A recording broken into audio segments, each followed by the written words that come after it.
All right, they're doing a fade. I'm going, yes, the research paper according to the syllabus is due Thursday.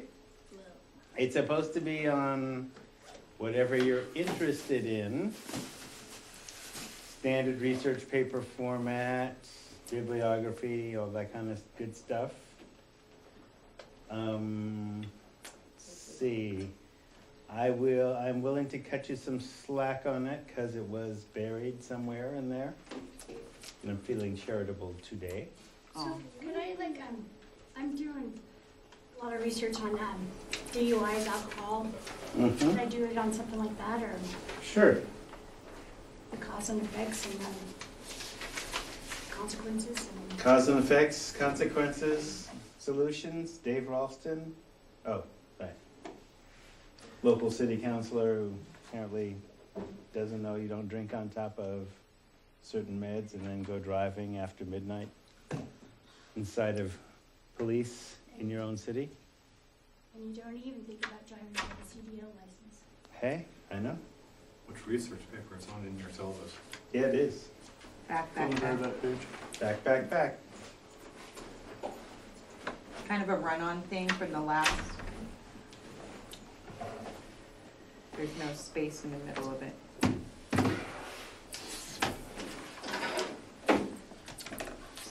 Anyway, we'll find it. Don't worry. What I haven't seen, just because I've dealt with it this week, is research chemicals. New and emerging thing. So, Google it, look it up.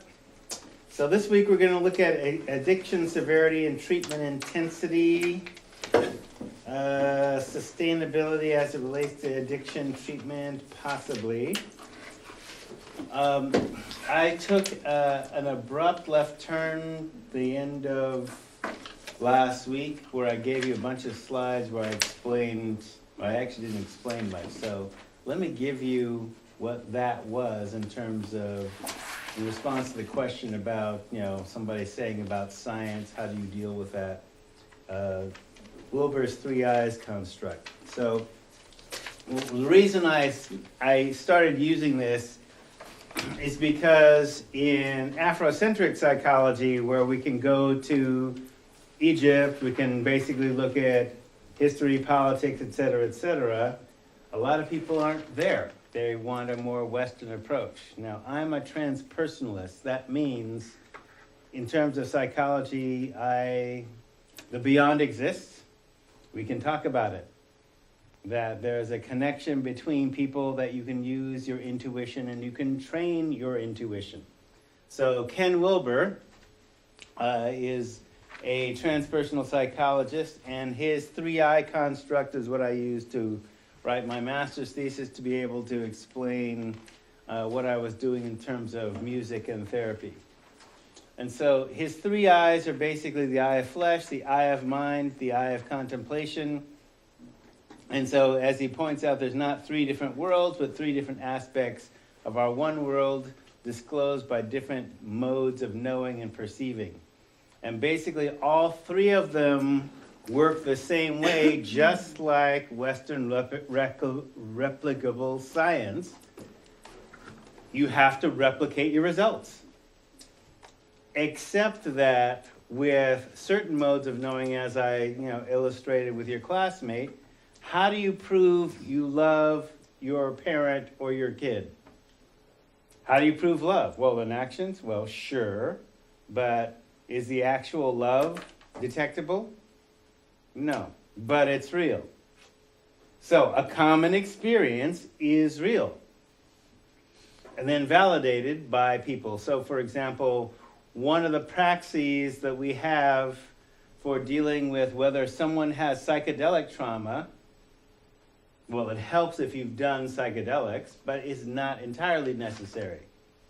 I've never done methamphetamine or heroin, but I can successfully treat heroin and methamphetamine addicts because I know how the drugs work, and I know, and I've observed how people think when they're on them and as a result of using them.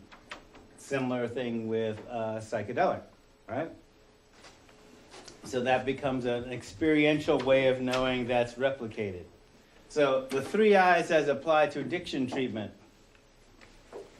So if we relate it to the biopsychosocial model, right? The eye of flesh, which discloses the material, concrete, and sensual world, the world of your 5 senses. So what you see in the bio part of the biopsychosocial. The eye of mind, which discloses the symbolic, conceptual, and linguistic world. So it's what you see in the psycho part of the psychosocial. That is not only how they see their world, but how you see it in light of your training. How you explain what they're going through. Oh, when I'm tweaking, I'm paranoid because the chemical that I'm taking resembles the chemical that my brain makes when there's danger. So essentially, when I'm on meth, I'm like paranoid and in a killing rage. Oh, wow, that explains a lot. Right. And then you can see how that would be useful in the military. Yeah, you want somebody paranoid driving a $500 million aircraft. Of course. Or you want somebody, paranoid when they're in the trenches or whatever. Right? So. All right, so eye of flesh, bio. Eye of mind, psycho, and also social, because you can see patterns. The eye of contemplation, which discloses the spiritual, transcendental, and transpersonal world. Spiritual, in this sense, is not about religion, but it's about the energy relationships between people. No more. I like to make it practical because if you can't relate to their world, like people use cell phones. Cell phones are quantum devices. They're based on a worldview on that everything is connected in a detectable energy form. And so are you. So when it talks about transcendental and transpersonal, that means beyond your personal experience to be able to see somebody else's personal experience as if it were their own, but you're distinct from them. You can see their world, you can see what they believe, but you don't have to believe it. You just have to understand that they believe it. And then be able to correct it. So this is your ability to empathize with them enough to see the way out of their world into a more healthy one. And have the patience and non-attachment to do this without judgment. Because what the science shows us is they're going to relapse. We're not giving them permission, but their drug use may have eroded their brakes in their brain. So relapse is predictable. This is from the science. Okay? They might not have the control until you basically create new neural pathways that contain the brakes. And that might mean making multiple mistakes. Hopefully they don't die. Right? So 3 different aspects of our one world. This goes by different modes of knowing, perceiving. And moreover, those modes of knowing, those 3 eyes are not given to a person all at once. Rather, they unfold in a developmental sequence from the lower to the higher. So if you read those slides from last week, Wilbur basically talks about the baby basically is blind. They don't know what they can see, they can hear, even if they have all their senses, but they don't know what they're seeing.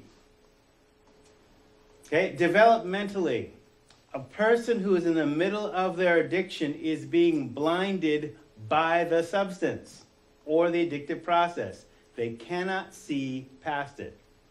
In a sense, they're like a baby. And definitely they've been developmentally arrested at the point they started using, if they didn't start using as babies, but if they started using as kids or adolescents. So they can see what's in front of them. They can see to the next dose, but they can't see long term. Okay, which is the beginning of, if you're not using, adulthood. You can conceive of a future 20 years in advance. This is difficult when you're only 20 years old. But as you get older, you can see, oh, wow, 5 years went by like that. A decade went by like that. Oh, I've been at LCC for 22 years, just went by like that.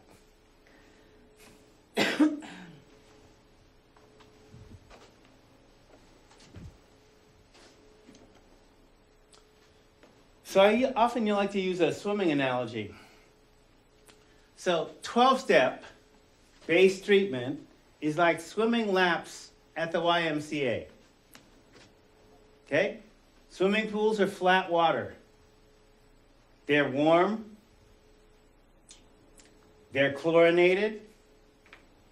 You got lifeguards around. Swim to one end of the pool or the other. Don't get too freaked out about the deep. You're swimming on the surface. And that gives you basic training for swimming. But real life has currents, sea life, sharks, And so real life is like swimming in an ocean. Now, this is Waimea Bay on the island of Oahu in Hawaii. Right about now, the winter swell pushes that water that's flat in this picture to 60-foot waves. 60 to 80-foot waves. Now, when I'm talking about 60 to 80 foot, the Hawaiians measure the waves from the back. Okay, so when you're on the surface and the wave is rising like 20 or 30 feet above you and you're in the trough, the face can be like 60 feet. And I'll show you how that works, all right? So, if this is Waimea Bay on a calm day, right, you could swim in it if you have swimming pool skill. Now, the analogy that I'm making here is that for most treatment, people are coming from pretty rough lives. Ain't no swimming pool. It's rough. There's rocks, and you'll see, this is a day. There's no special swimming skills needed. This is like September. Same beach with shore breaks. That is, these waves are breaking. So there's actually a trough that you can see just before the last person, that gets swallowed by the wave, that drops you into a trough you're in about 5 feet of water there.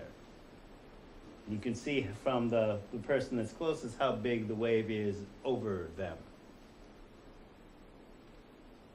Okay, so you better know what you're doing if you're out there. It's not a swimming pool. It's all sandy beach, no rocks, but you better know what you're doing. Because, for example, if you surf that, it's surfable, but notice there are people standing in it, it's 2 feet of water. So if you're like, for example, this guy, this water is coming straight down, and that's like neck breaking. That's why the people you want to be is where the wave is like pushing you over, so it's not good. It might crash on you, won't munch you, but you better know what you're doing. So be careful, tourists, because tourists break their neck on this. All right? So this is, often, especially if people have street time, this is like beginning street time where you getting munched. And it's survivable.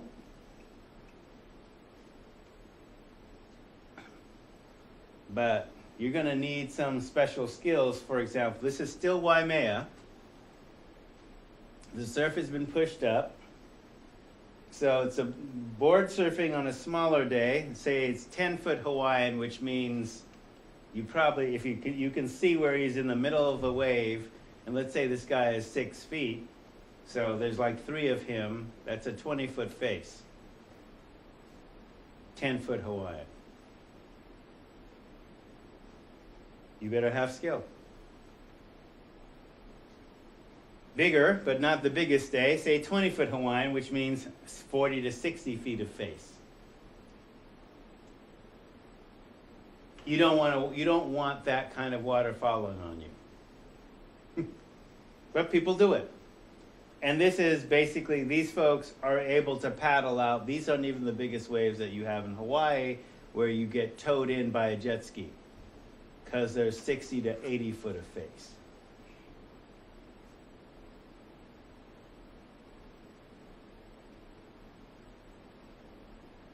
And they have jet skis surfing at Waimea too, so. Now, this is a shore break. So the water here is about 2 feet deep well, maybe you can't tell that it's 2 feet deep. I can read it, and I've been there when it's been like that. Person taking the picture, the wave is crashing over them. And they'll be 5 feet deep when it hits them. By comparison, same shore break. You can see the guy there. That's crazy on the shore like that, right Yeah. there on the shore? Yeah. Hopefully you got it in the first shot. Yeah. Okay, to show you the scale. Now, this business is intimidating to people. We're dealing with people with train wreck lives. It is intense. It is not for the faint of heart. But if you know what you're doing and you can conquer your fear, or allow the fear to make you more careful, not inaction, you'll be okay. This is survivable. These are all survivable if you know what to do. We have to have really good swimming skills to do this.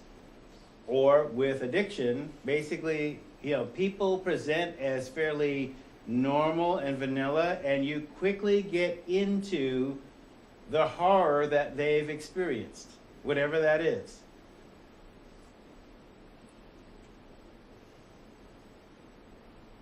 So that's inside.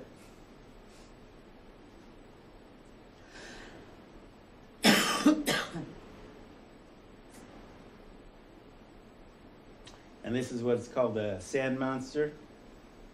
Okay, so basically your standard client experience with scary material in their presentation that they're bringing to you. Whatever that was.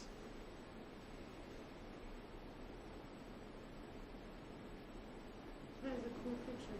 Yeah. Scary one. I think I'd quit doing drugs. That was what I feel like. But again, to survive this, you have to dive right in. Dive through the wave, and you're cool. It looks bigger than it is. Well, it's not bigger than it is. It looks big, but it's survivable if you dive right through it. You do the thing that you're most afraid to do, which is dive right into the wave.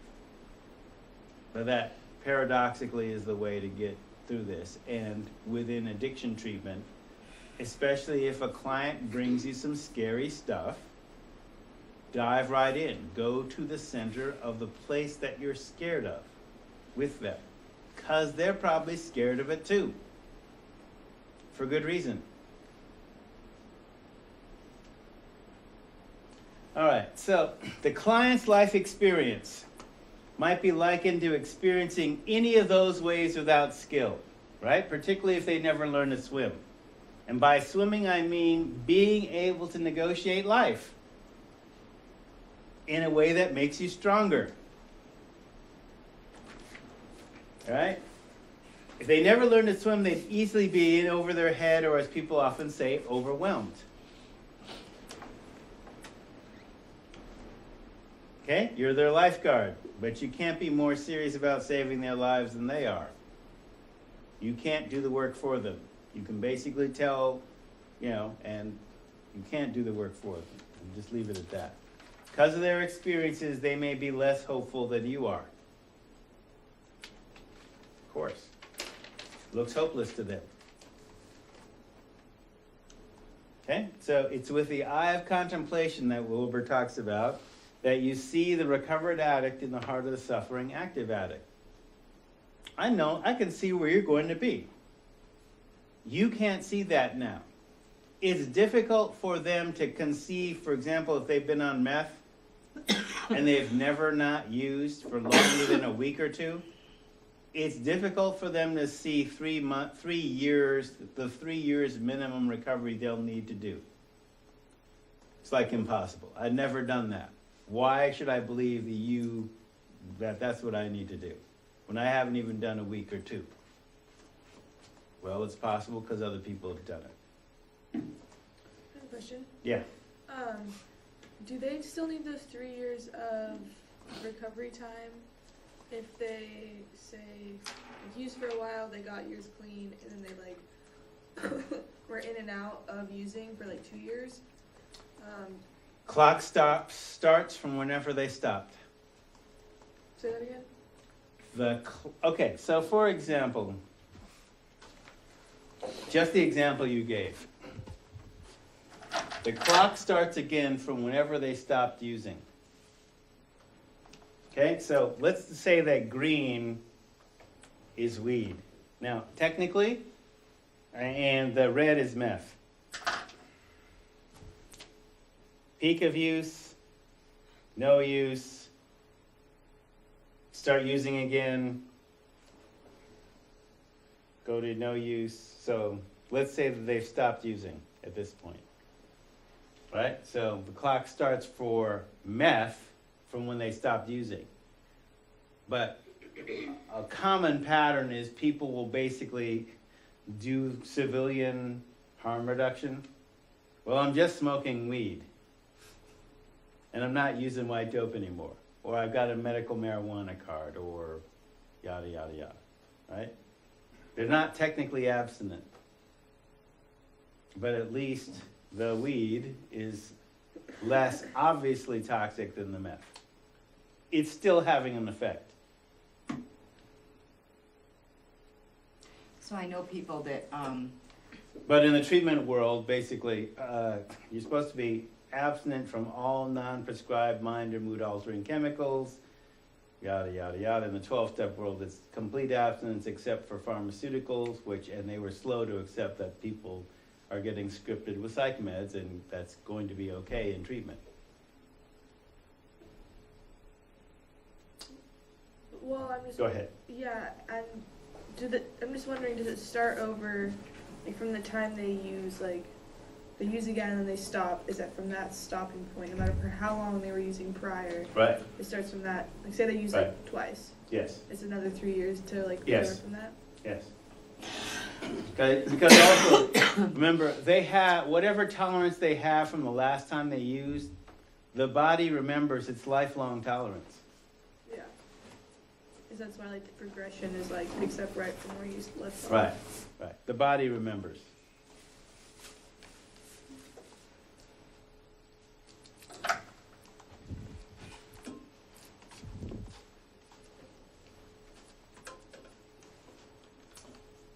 All right, so you call out the recovering addict by not, putting them down, but call out the recovering addict in the sober person.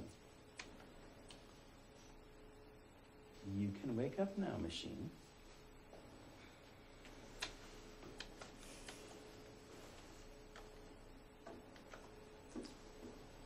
This used to be white.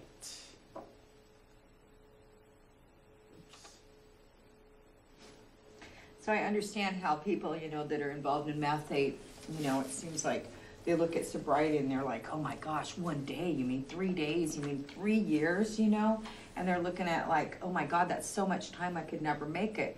But in reality, the older you get on a normal sober basis, time goes by faster as you get older anyway. So if you could just convince these people that time goes by at the same speed no matter what, Right. and it's gonna go by fast if you just do a thing, Yeah.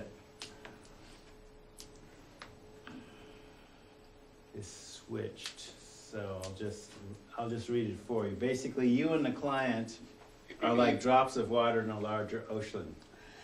And let's say this is your entire life or their entire life seen,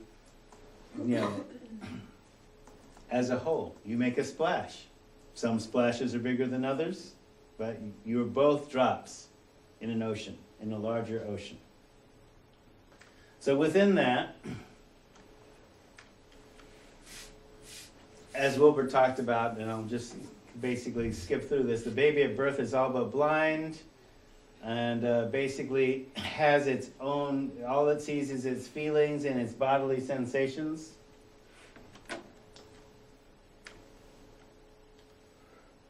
So the eye of flesh discloses a pre-personal, pre-verbal, pre-conceptual world, the world of matter and bodies. That's at the baby level. First realm is composed of sensibility, that is sense, five senses information, or phenomena that can be perceived by the body and the five senses.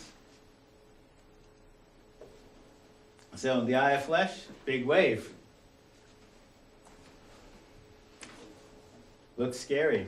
Big, dark, scary. Until you understand it. And that's part of what we're giving them, is understanding of what's happening to them.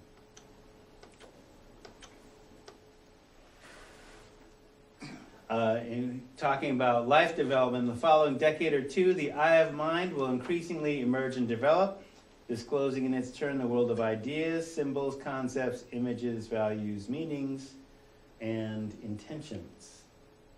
The eye of mind tends to disclose a personal, verbal, and conceptual world, a world of ego and minds, and this is where people start developing. This is why there are certain features within the educational system that are critical to developing an adult mind.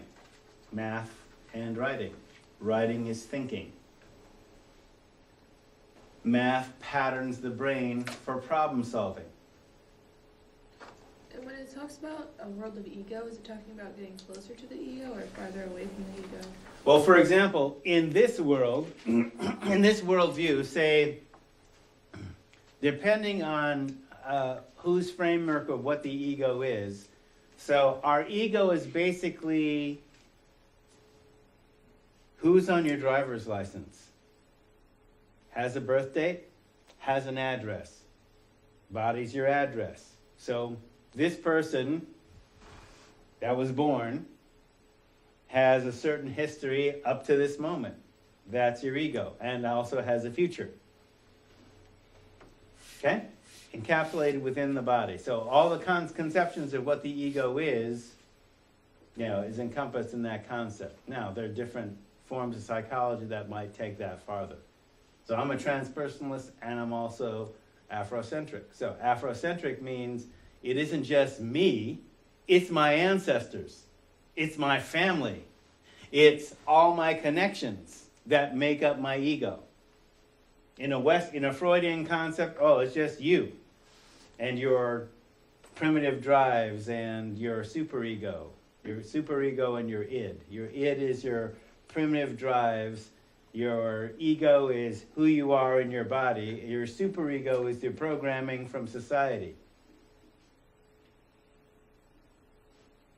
Right? So as a male dog person, I know not to pee in the potted plants at work, right? Because it's my superego that says, no, that's not cool.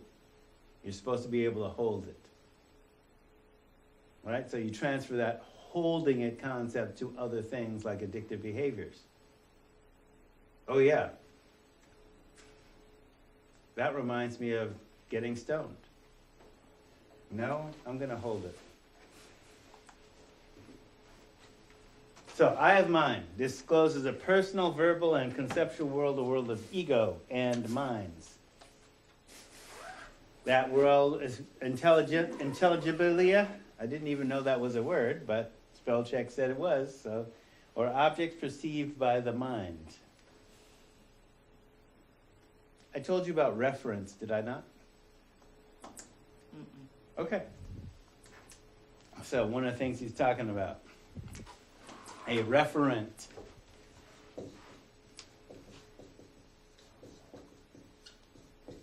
Okay, is a psychological object.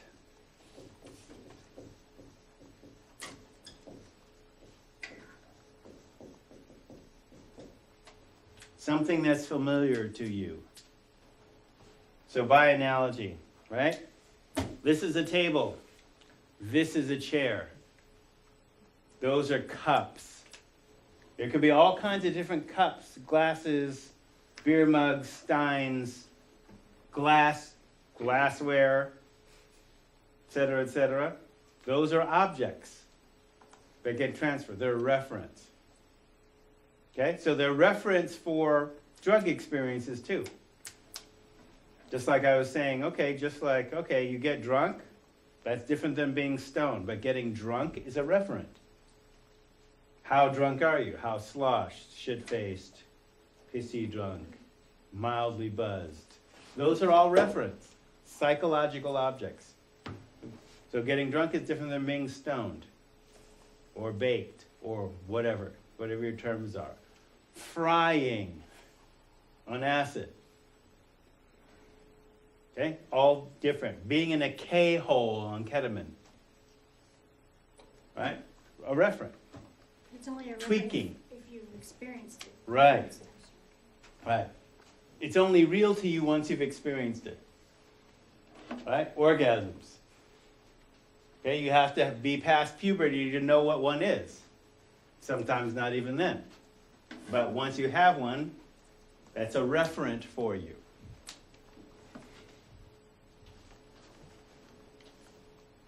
Okay, so eye of mind, the wave. You can see into it and see what's going on behind it. It's illumined.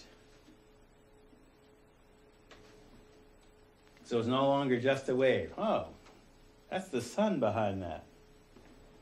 And you can say, oh, that's sunset. Oh, that's the shore. It's still Waimea. But a different angle. And in this angle, because it's backlit, you can see fish in it. Dolphins, sharks, whatever. You can see the structure of it. You can understand it. And that's also what we're trying to do, especially with neurotransmitter theory with clients. Why do I feel the way I feel? Where do I feel where I feel? Where is my anger? Josh? The tightness in the back of my neck? Where is my rage? Upset stomach?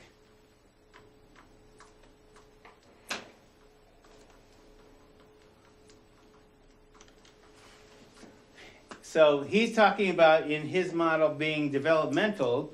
Development continues beyond the mind via meditative discipline. Then the eye of contemplation opens and discloses the world of soul and spirit, of subtle energies and insights, of radical intuition and transcendental illumination. And the eye of contemplation tends to disclose a transpersonal, transverbal, trans-egoic world, a world of luminous soul and spirit.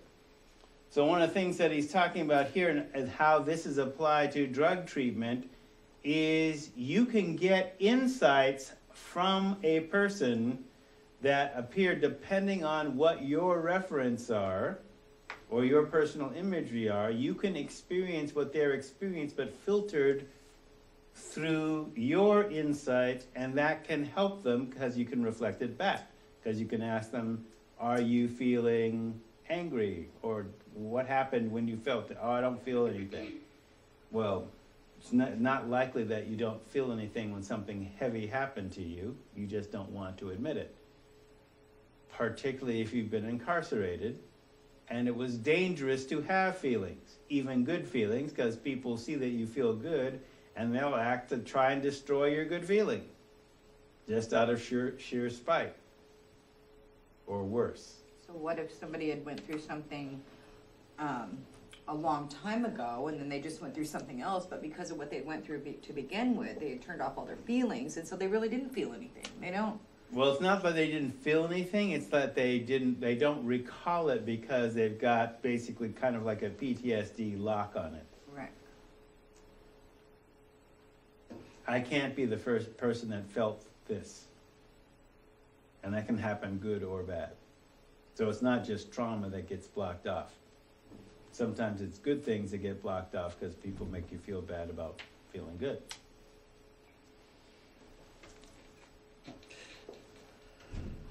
So this is where, in the eye of contemplation, you get out of your own personal ego into somebody else's world. And you may or may not have experienced the same thing, but you start getting a sense and start asking questions.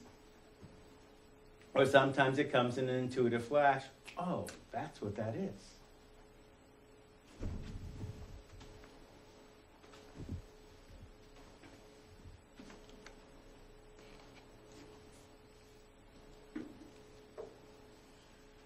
So this is obviously inside of a wave, shooting, setting sun, focused, transpersonal awareness.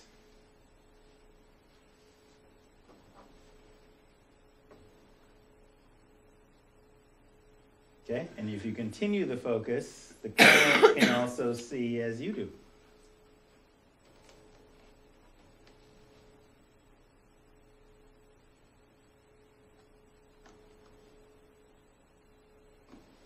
Now, whether you like Obama or not, the idea is this.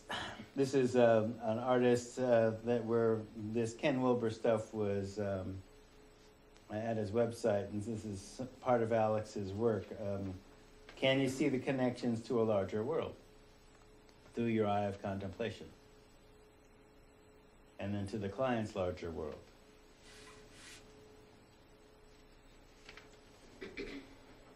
This is why often, especially in African-centered practice, we make the connection to economics. That's why addiction is slavery. There's money keeping this in place. People make money off of human suffering. That's why there's major industries that are involved with addiction. So the person can understand, oh, well, if you never questioned these aspects of society, of course you're going to fall into it. So another piece of Alex Gray's artwork, basically, can you see into space-time? That is, any conception of space-time that you want. The Australian Aborigines refer to it as the dream time, in which there is no past, present, and future. The technology that generates your cell phones, quantum physics, doesn't recognize that there is past, present, or future. That's already the view of that science. Past, present, and future are actually illusions. But we were born, we live in the present, we have a future. But according to quantum physics, that's an illusion. That's a convenience. It's a referent to keep us within space-time. Sane within space-time.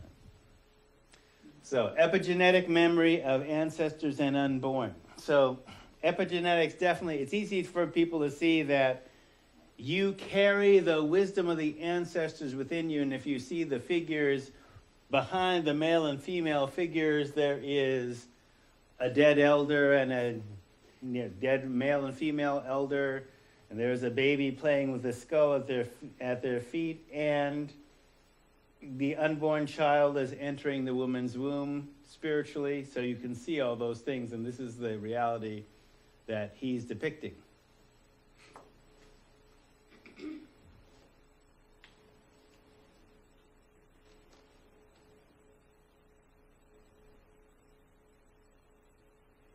All right, so felt I needed to give you more explanation than just the graphics from last week.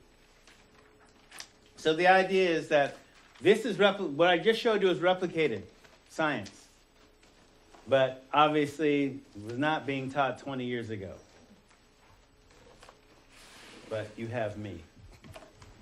Help you. So addiction, severity, and treatment intensity.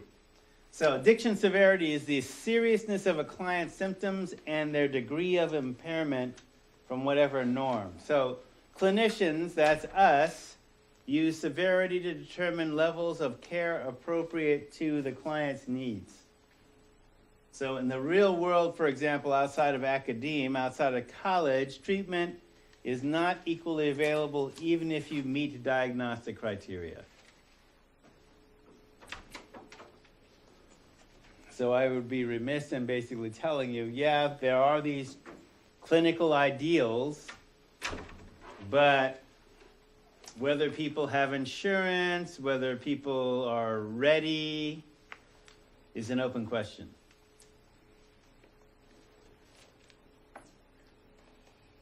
All right, so addiction severities, the seriousness of a client's symptoms and degree of impairment.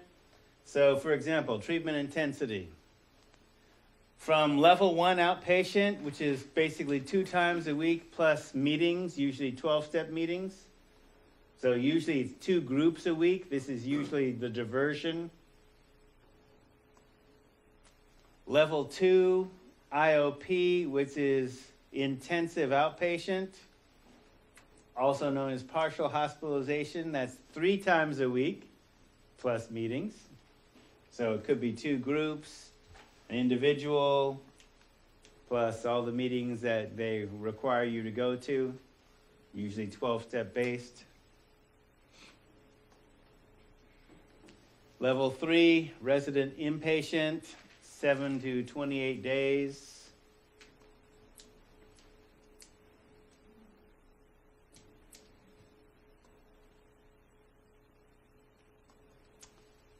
Long-term residential is 90 to 180 days. In other words, 3 to 6 months. Yeah. Isn't there one in between the 28 and 90? Yeah. What would that one be? It's still like level 3. Depends on what your plan is and all that kind of stuff. You know, I mean, really, if this were going to be driven, so for example, where the 28-day came from was the military. Now, most of us are not in the military.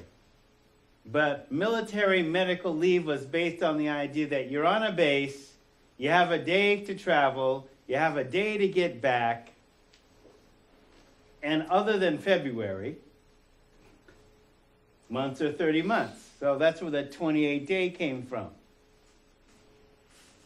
And that's what military insurance covered you for, but then that became the model for insurance. Insane, isn't it? Okay, so wait, why are you paying for 28 days when we aren't in the military? Why don't you take as long as it takes for the problem to clear? Because, for example, with adolescents, and this is one of my pet peeves about treatment in the adolescent world, is sometimes you need longer than 28 days to cement long-term recovery in an adolescent. But if insurance is only going to pay for 28 days, or if your parents got money, then you can extend the stay.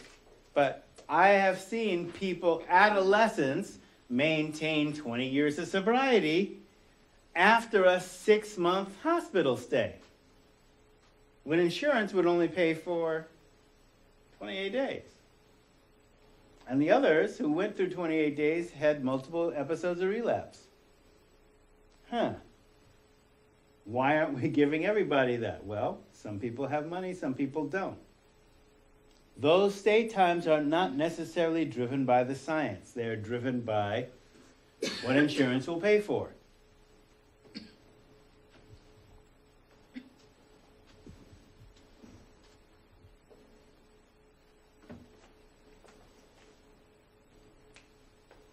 So level 4 is a medically intensive inpatient. The intensity is based on whatever damage has been done to you physically through your drug use that requires either psychological monitoring or physical monitoring because of either infections or other damage that has gone on to that. And also then, of course, what are your symptoms? That's what SX is. It's not misspelling sex, it's symptoms. And complicating medical conditions that require extra treatment.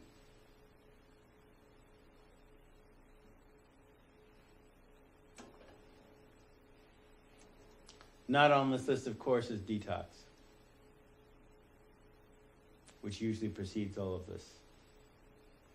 3 to 5 days, depending.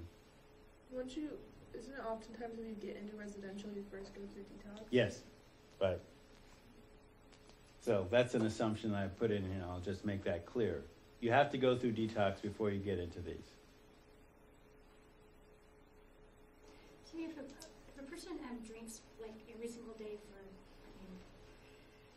every day, and then all of a sudden something happens and then he doesn't drink at all from that day on, like, he doesn't drink for 2 months, talking about my Yeah, right. he just, the day that he got arrested, he just stopped drinking. He has not had a drink since then, but he hasn't really showed me any, like, and I was expecting him to go to withdrawals and do all this weird stuff, but he never. Some do, some don't.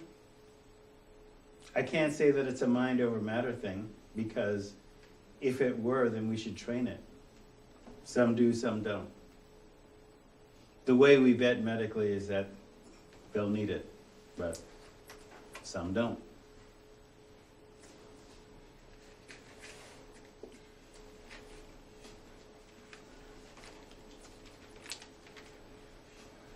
Okay? So because of, if you remember managed care, rarely did addiction severity actually get matched with appropriate treatment intensity because of managed care. Because managed care was about, if you manage to have the money, we manage to care.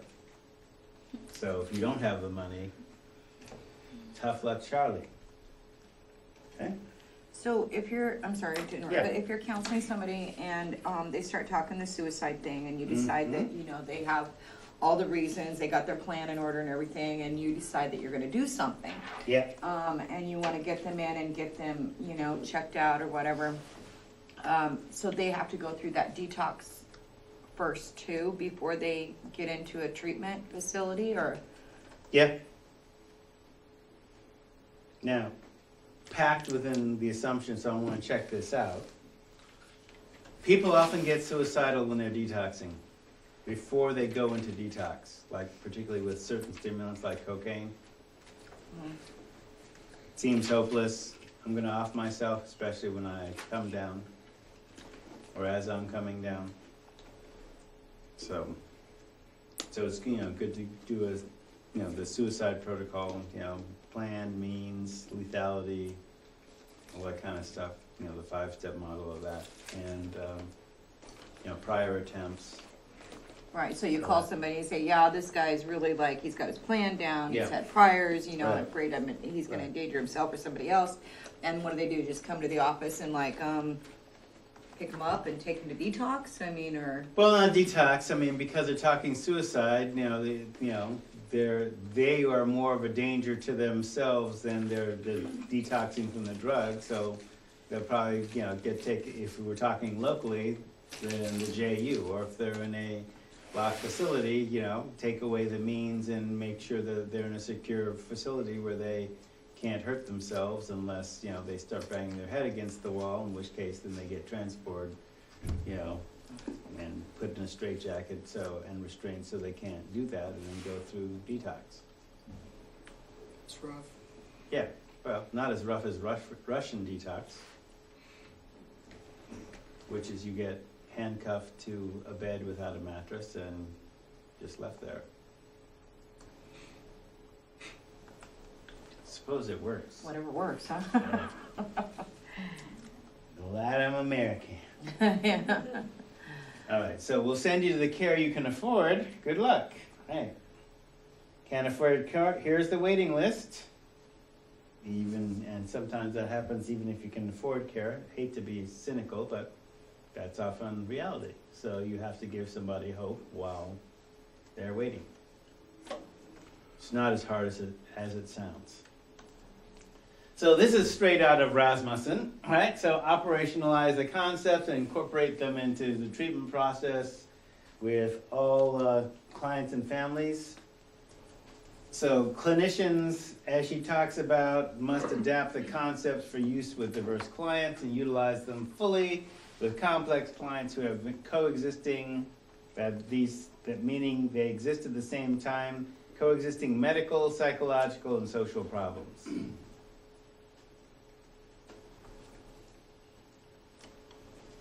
So as you pointed out, the whole suicidology, psychological problem, in addition to the addiction problem and whatever medical conditions the addiction has generated,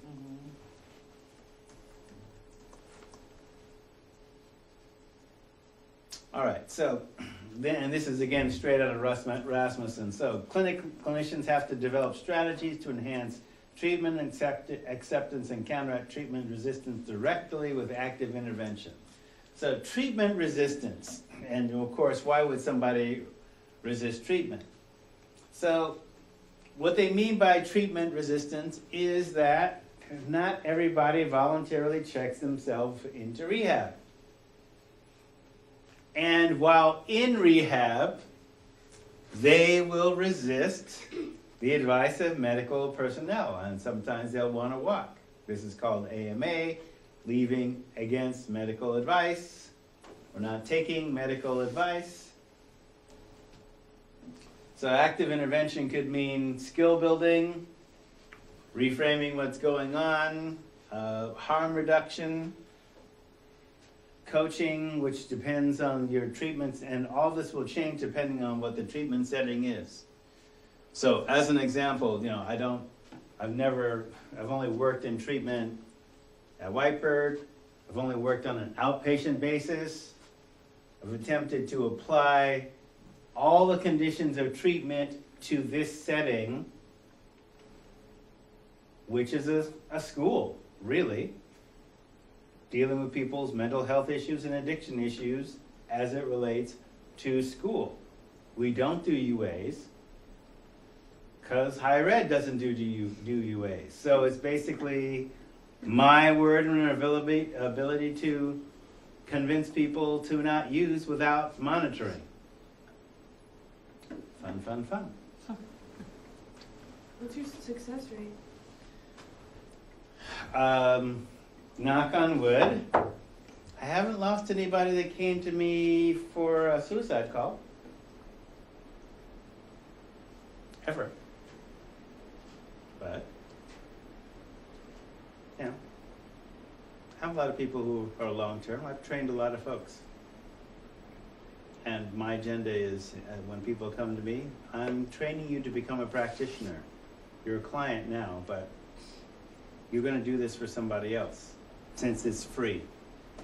That's what you're going to do. Some accept the challenge, some don't. It's okay, just, ease your life better. And I'll show you how that works, kind of, shortly. So whatever, you have to give them what they need, especially if what they need is already within them, or within their grasp if they work for it. Like basically learning patience, basically learning the skill to endure difficulty, raw and unshielded by a chemical.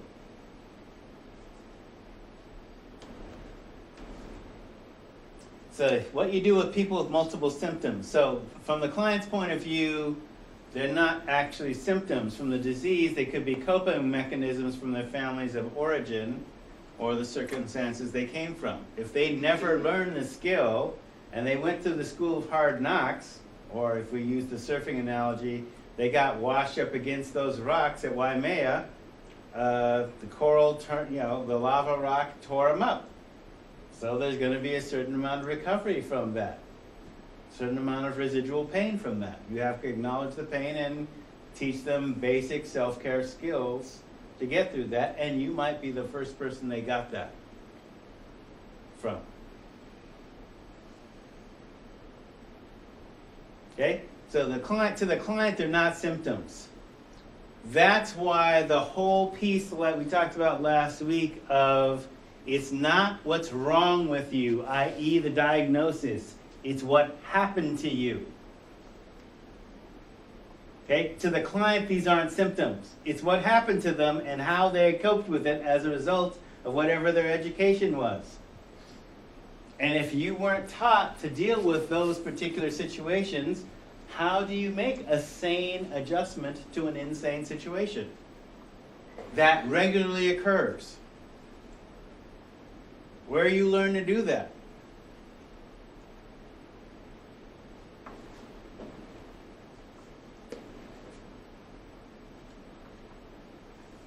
Okay, they're the skill set they learned as normal. They are who they are, right? And so,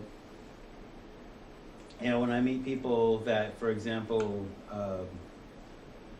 been involved with the sex industry involuntarily, essentially in sexual slavery. It's like slavery's returned to America, and so where it happens most frequently here in this state is somebody strings you out and sells you, or passes you around, or whatever.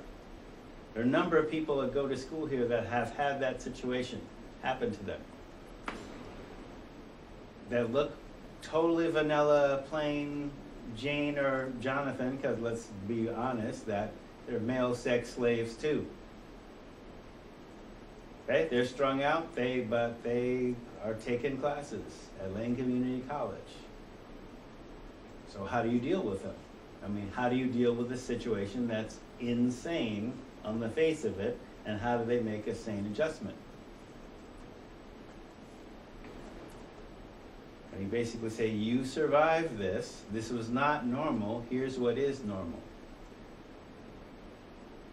Even though for a long time that was normal to you, but if it happened to be your family of origin doing that, whoa.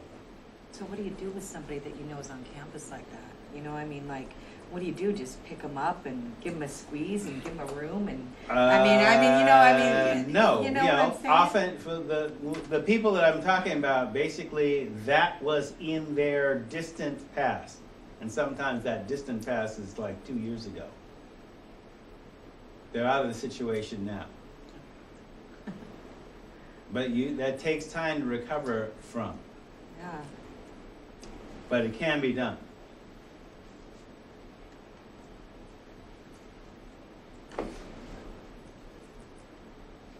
All right.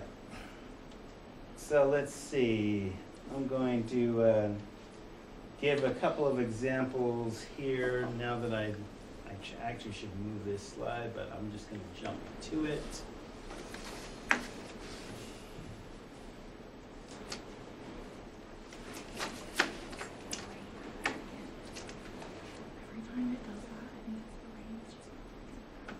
And then jump back.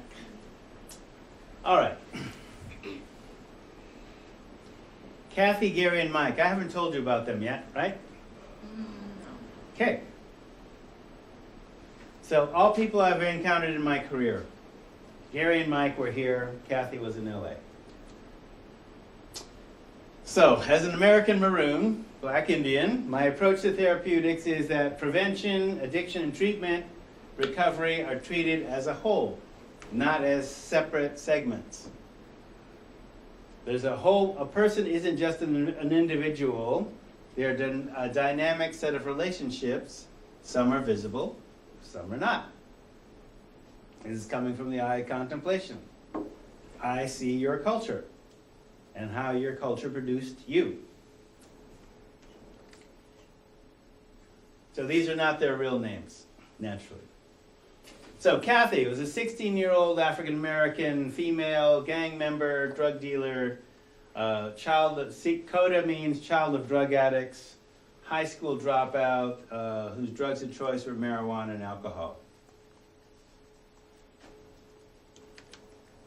Gary was 24-year-old HIV positive, timber, sex industry worker, meth, and binge alcohol. I actually did talk about Gary before.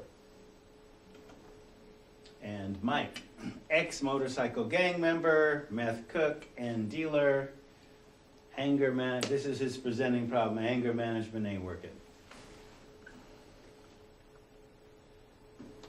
So, the culturally valid best practices, or also known as community-defined evidence. Now, the reason I'm using these terms is because the best practices that I was trained on didn't meet their intensity.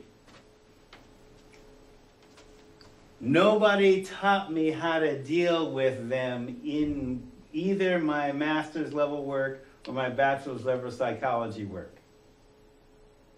No clue.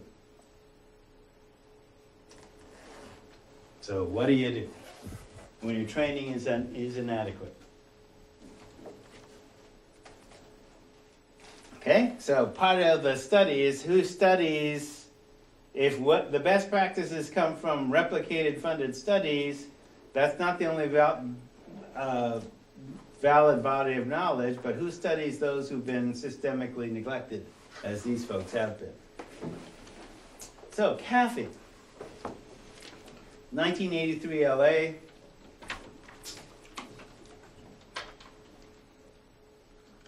Parents are both heroin addicts. Mom died of an overdose. 911 never came when we called. So that's a nice message. High school counselor told her you might as well drop out and go on welfare because you will never graduate high school. So she dropped out and joined her brother and boyfriend in the West Side Crips, which then were basically dealing water, that is liquid PCP, and making super cools, which is basically dipping cool cigarettes into a PCP solution and selling them $5 each. And they netted $10,000 a month each at 16 in $1983. Oh, you knew drug dealing was lucrative, right? So she had a $900 a month apartment on San Vicente, which would now be $3,000 a month. But then it was $9,000. Cadillac Biarritz paid for cash, no license. 2 Rampart Division LAPD narco sergeants at $500 a week, cost of doing business. 3 guns on her at all times. Went to church every Sunday.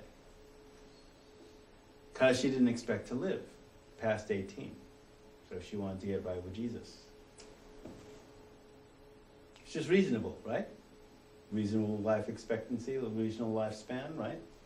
She, school said, if we look in terms of resiliency, family failed her, school failed her. She was in a community that had an agency that ran her to me. And I got the referral from the cops, and I've got some backstory about this and had it confirmed by the cops. Yes, in fact, there's an ongoing internal affairs investigation. She's not lying to you. Great. I missed the lecture in psychology class about how you talk a 16-year-old black female out of drug dealing and feeling good about working for Colonel Cluck for $3.35 an hour. I missed that lecture.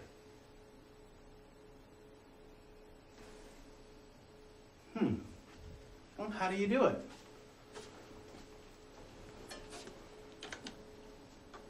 So,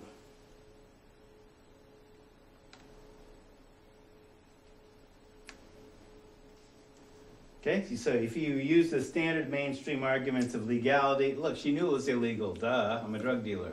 Yeah, I know it's immoral. I know I'm hurting my community. But I haven't been shown any other opportunity on how to make it and how to get the American dream, and I want it. How do I get it? Well, party bus every 2 weeks to Vegas when we go buy product from the mafia. That's about it. I have a fly apartment and a car. What else is there? So what research, Western research said you could do? So the best practice strategy, so this is 1983, there wasn't one. So I had to fall back on culture. So basically it was, what would you do if you knew you couldn't fail? Well, I'd become a lawyer to help kids like me. I'd become a counselor to help kids like me. And you find this frequently with people who've been in the life. They turn their lives around and they want to become drug counselors. Heaven help them. Right? So I said, okay, you want to be a lawyer, then you need to graduate high school, 2 years of community college to get, or 3 years of community college to get your GED, get into 4 years school, and then 3 years of law school beyond that, a lot of reading, et cetera, et cetera. You can do it. Here's your role models. So black lawyer role models, Johnny Cochran, Constance Baker Motley, few people like that. Talk about, some black history stuff. This is how you serve your folks. This is how, you already understand that society is whack, but you can overcome it using these particular strategies. Gary. And did she do good? Last time I saw her, she was doing good, but then I went back to the agency, and of course, they couldn't tell me how she was doing because of confidentiality, right? So, I've since replicated her in other people, but. So, Gary, you've become familiar, we've talked about him before, 24-year-old HIV positive timber sex industry worker, meth and binge alcohol from small town Oregon.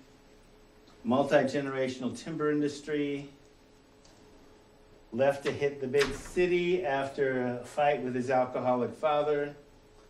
Homeless youth, turns to sex industry as a chicken in both LA and San Francisco. Leaves that for returning to Oregon, marries, fathers 2 kids, works in the timber industry, continues using IV meth supplied by the foreman. What do you mean by chicken? A chicken is the name for a male sex prostitute. Young, adolescent male sex prostitute.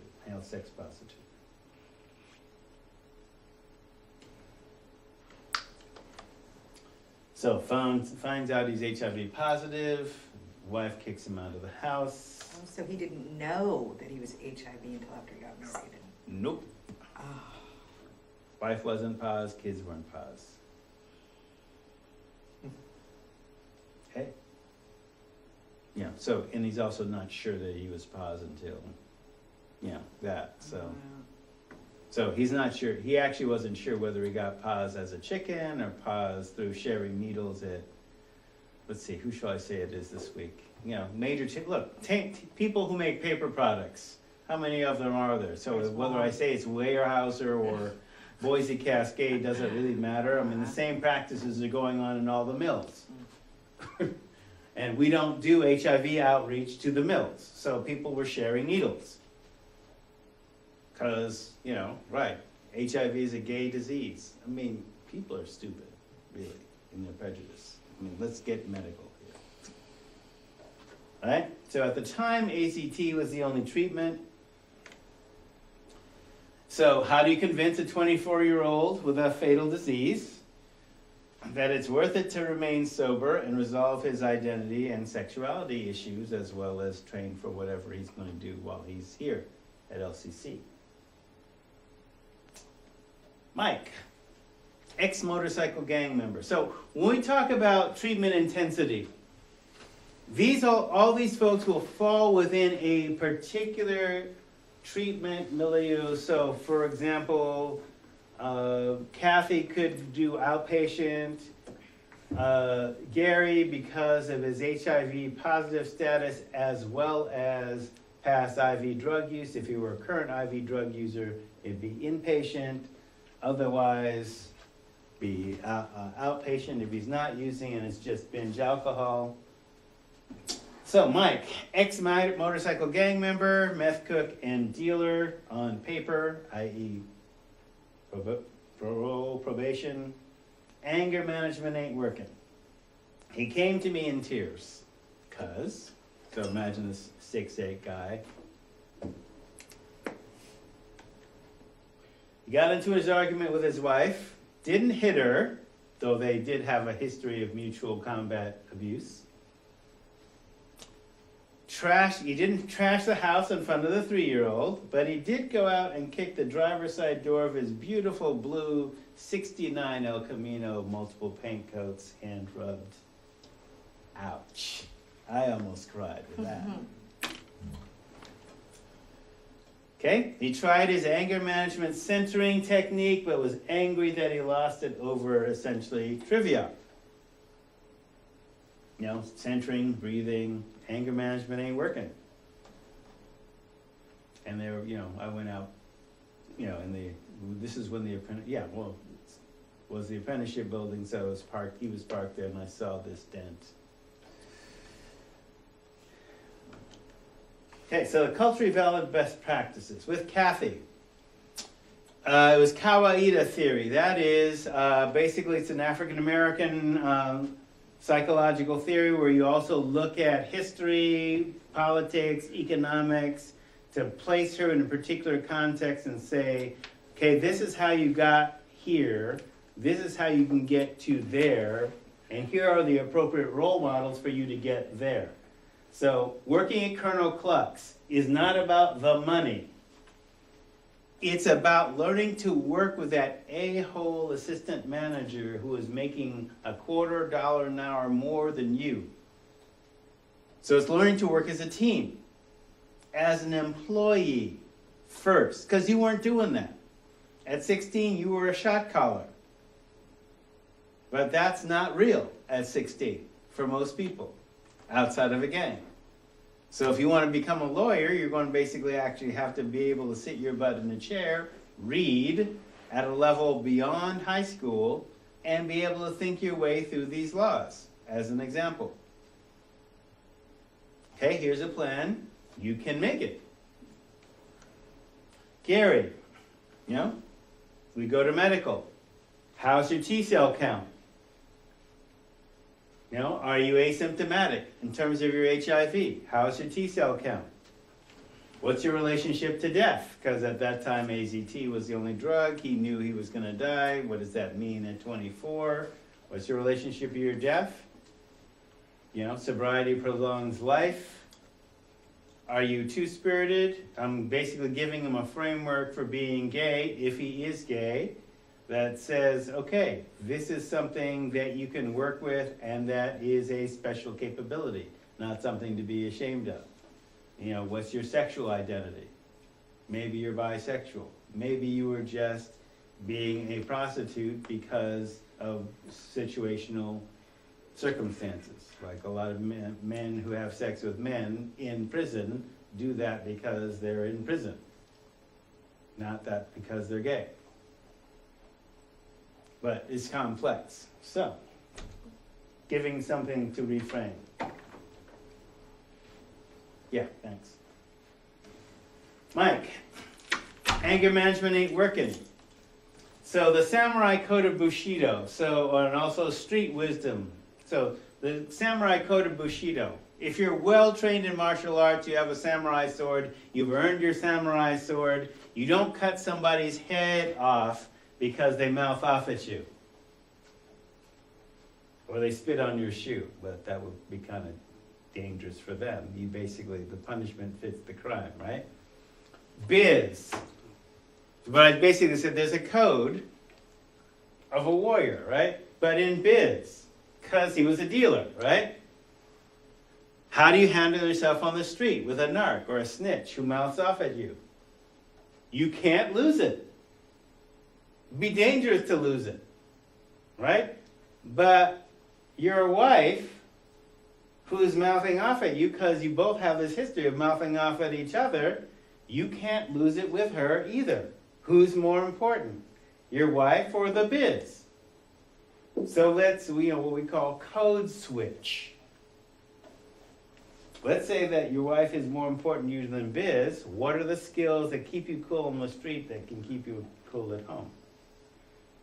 I said, well, nobody ever told me that before. I said, like, not even anger management? That seems like intuitive that you would do that, right? Knowing that your history, on the street, why wouldn't we use that? You kept it cool then. What did you do?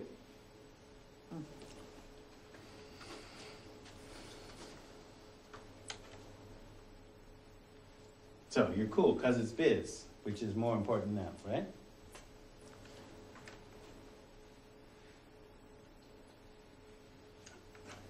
So part of the piece in terms of treatment intensity is not simply you're meeting them where they are with a level of truth that is more intense than your standard training would allow you to do.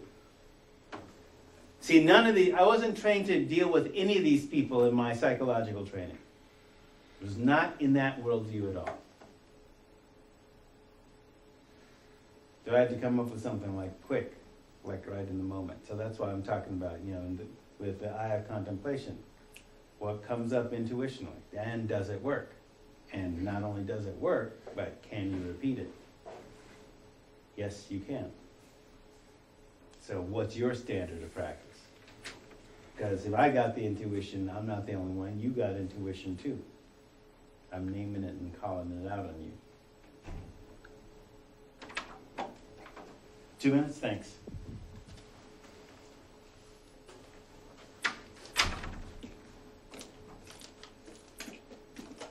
All right, so resiliency, strength-based assets. The practice of that which makes you strong. The strategies that I used with them were basically a combination of Western psychology, African psychology, Native American psychology with the two-spirit piece, the Asian psychology, which is the code of the samurai. You have to be well-armed, and you have to keep cool. Now, I wouldn't mind, don't get after me, you Second Amendment people, but I think owning a firearm should be an earned, trained right, like a samurai sword. You don't get deadly force unless you can prove you can't use it. Unless you can prove you can heal first. You don't get to kill people until you can heal them first.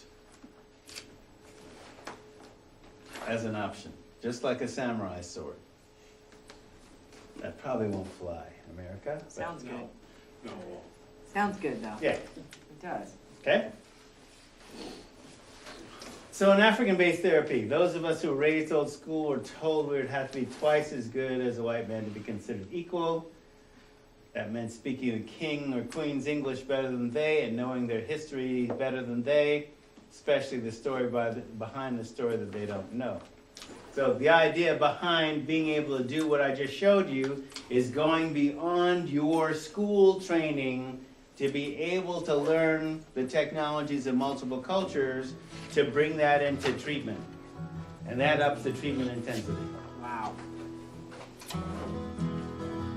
All right, see you Thursday. So are we setting the new due date for the research paper? Yeah.